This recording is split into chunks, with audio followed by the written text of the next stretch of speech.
Hey guys, welcome back to my channel. हमारे channel में कुछ आप सभी का स्वागत है। तो सबसे पहले शुभ सैटरडे, शुभ शनिवार। और आज मैं सोची कि चलो अब छोटा सा ब्लॉग लेके आती हूँ। जो छोटा सा ब्लॉग है जिसमें कि मैं आपको बताऊँगी कि ये 2-3 दिन मेरा कैसा गया। और बहुत सवाल होगा आप लोगों के मन में कि क्या है, नहीं ब्लॉगिंग नहीं आ रहा है, नहीं कर रही है। तो ऐसा है कि परेशान तो हूँ। परेशानी तो हमेशा बता नहीं सकती ना, लेकिन उस बीच में सब ठीक भी हो रहा है, सब कुछ अच्छा भी हो रहा है। तो आप लोग के पास बहुत सारा सवाल होगा, मैं जानती हूँ। और इस चीज़ का जवाब आपको मैं कभी लाइव में बैठ के दूँगी, या कल बैठूँगी लाइव में तो संडे या संडे को, या वो मैं बता दूँगी आप लोगों को पहले ही कि मैं लाइव कब आ रही हूँ। तो अभी इस ब्लॉग में आप बने रहिए। तो घर के आसपास काम चल रहा है, इसलिए इतना शोर शराबा था ब्लॉग में। तो अभी मैं बंद करी, अभी काम बंद है तो अभी कुछ क्लियर आवाज़ आ रहा है। तो इस बीच में थोड़ा सा बिज़ी भी थी और मैं सोच रही थी कि मैं थोड़ा सा सेटिंग कर लूँ घर का सब कुछ, उसके बाद मैं चैन से ब्लॉगिंग भी स्टार्ट कर दूँगी। क्योंकि कुछ चीज़ें होती है ना कि हमें शो करनी नहीं होती है, कुछ चीज़ें होती है जो हमें बतानी ज़रूरी होती है। तो बैलेंस बना के रखना पड़ता है इन चीज़ों में। तो मैं, क्योंकि हर एक जगह से हर एक तरह से हमें लोग देख रहे हैं, तो हमारा क्या करना सही क्या नहीं करना सही, तो बहुत सारे लोग इस चीज़ों से दुखी हो जाते हैं कि अगर हम किसी चीज़ के लिए तकलीफ़ में हैं तो क्यों हैं, और अगर बहुत ज़्यादा दुखी हैं तो क्यों हैं। तो ये चीज़ें लोगों के मन में होती रहती है कि अगर ऐसा है तो आपने घर क्यों छोड़ा, आप वहाँ से क्यों आए।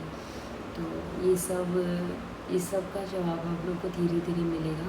फ़िलहाल जब घर छोड़ी हूँ, बाहर आई हूँ, तो बहुत चीज़ों का सामना करना पड़ेगा, बहुत मुश्किलें आएंगी लाइफ में, तो सबको फेस करना पड़ेगा। तो इसके लिए तैयार होके रहना पड़ेगा कि कब क्या आए मुसीबत ज़िंदगी में, कब क्या परेशानी आए। तो फ़िलहाल सबसे पहले यहाँ का काम मैं सबसे पहले करूँगी कि अपने बच्चों को शटल करूँगी। आरजू का तो मेरे साथ ही काम चलेगा कुछ दिन तक, जब तक वो खुद कुछ सोच नहीं लेती हैं। लेकिन फ़िलहाल शिवम बाबू का एडमिशन करवाऊँगी। यहाँ के अच्छे स्कूल का मैंने पता लगवाया है कुछ दिनों से। फ़िलहाल अभी यहाँ पे छुट्टी चल रहा था, तो इसलिए पता नहीं कौन से दिन एडमिशन लेगा, कहाँ लेगा, ये सब, क्योंकि स्कूल कॉलेज सब बंद है ना। तो इसलिए सोच रही थी कि शिवम का एडमिशन सबसे पहले कराऊँगी, और एडमिशन होगा तो मैं सबसे पहले इसका ब्लॉग बनाऊँगी कि एडमिशन हुआ है, कहाँ हुआ है, क्या है, नहीं। तो कौन से स्कूल में हुआ ये तो मैं नहीं बताने वाली हूँ अभी, क्योंकि ये कुछ मेरे कुछ के अपने पॉइंट है जो मैं अभी बताना नहीं चाहती हूँ सब कुछ। बाकी ऋषभ बाबू गया, पुणे गया वो, और जिस दिन वो पुणे गया ना, वो 12 जून था। और आप पूरा देश जानता है कि 12 जून को कितना बड़ा हादसा हुआ था। अहमदाबाद का जो फ्लाइट क्रैश हुआ था, बहुत दुखद घटना हुई थी। तो इससे पूरा देश मतलब डर के मारे काँप उठा है। और आप लोग सोच सकते हैं, उस दिन मेरे बेटे का फ़्लाइट था, रात के 10 बजे का फ़्लाइट था, और उस दिन इतना बड़ा हादसा हुआ। मतलब कहते हैं ना कि कुछ चीज़ें हमारे हाथ में, हमारे वश में नहीं होती हैं। वो जो लिख देते हैं ना ऊपर वाले, वो उसी तरीके से चलते हैं, वैसे ही होता है सब कुछ हमारी लाइफ में। तो ना ही हम लोग ज़िंदगी को पकड़ के रख सकते हैं, ना ही हम लोग मौत को पकड़ के रख सकते हैं। तो हाँ, मैं वीडियो रखती थी, वीडियो बनाती थी, लेकिन आप लोग देखते होंगे कि वो सारा वीडियो मेरा मीशो के काम का था। और वो काम अभी करना ज़रूरी है। जब मैं काम करने के लिए तो आई हूँ यहाँ पे अपना घर द्वार छोड़ के, तो काम सबसे पहले है। तो उस दिन बहुत ज़्यादा डरी हुई थी, लेकिन उस दिन गुरुदेव आए थे, गुरुजी आए थे हमारे यहाँ पे, संजीव प्रकाश योगी जी आए थे। जैसे कि मैंने ब्लॉग रखा है 10 संस्कार टीवी पे, तो उनसे बात करके बहुत ज़्यादा हिम्मत मिला, बहुत ज़्यादा मन संतुष्ट हुआ। क्या होता है ज़िंदगी, क्या होता है मौत, मोह माया, ये सब कुछ, बहुत कुछ चीज़ें समझाए, सिखाए, और कैसे ज़िंदगी से लड़ना चाहिए, कैसे खुद को हारने नहीं देना चाहिए, बहुत चीज़ें सिखाए, समझाए। तो थोड़ा सा हिम्मत मिला। तो उस दिन मैं अपने बेटा को विदा कर पाई, लेकिन डर तो बहुत था। ऐसा लग रहा था कि उसको पकड़ के रख लूँ, जाने नहीं दूँ। लेकिन ये भी समझ में आ रहा है कि उसको मैं कितने दिन अब कब तक पकड़ूँगी, जब जो ऐसा होना होता है वो तो होता ही है। तो उस दिन उसका फ़्लाइट जब तक उड़ा नहीं गया, नहीं थक तो बहुत गई थी, लेकिन जब तक वो ऐसा बोला नहीं कि मैं एयरपोर्ट पहुँच चुका हूँ, मतलब पुणे के एयरपोर्ट पहुँच चुका हूँ, तब तक मेरा मन शांत नहीं हुआ। बहुत डरी सी थी।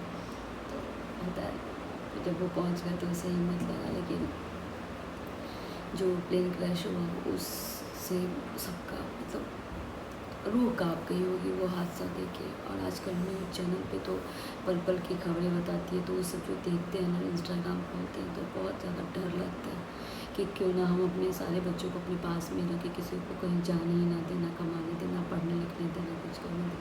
लेकिन ज़िंदगी यही तो नहीं है ना, ज़िंदगी में तो संघर्ष भी करना ज़रूरी है। अगर ज़िंदगी है आपको मिला तो मनुष्य का जीवन ऐसा ही होता है। मनुष्य हो या पंछी हो या पशु पक्षी, कुछ भी हो, सबका जीवन ऐसे ही बीतता है। जिसको जिस विधि जानना होता है वो जाते हैं, और जिसको बचना होता है वो काल के मुँह से भी बच के आ जाते हैं।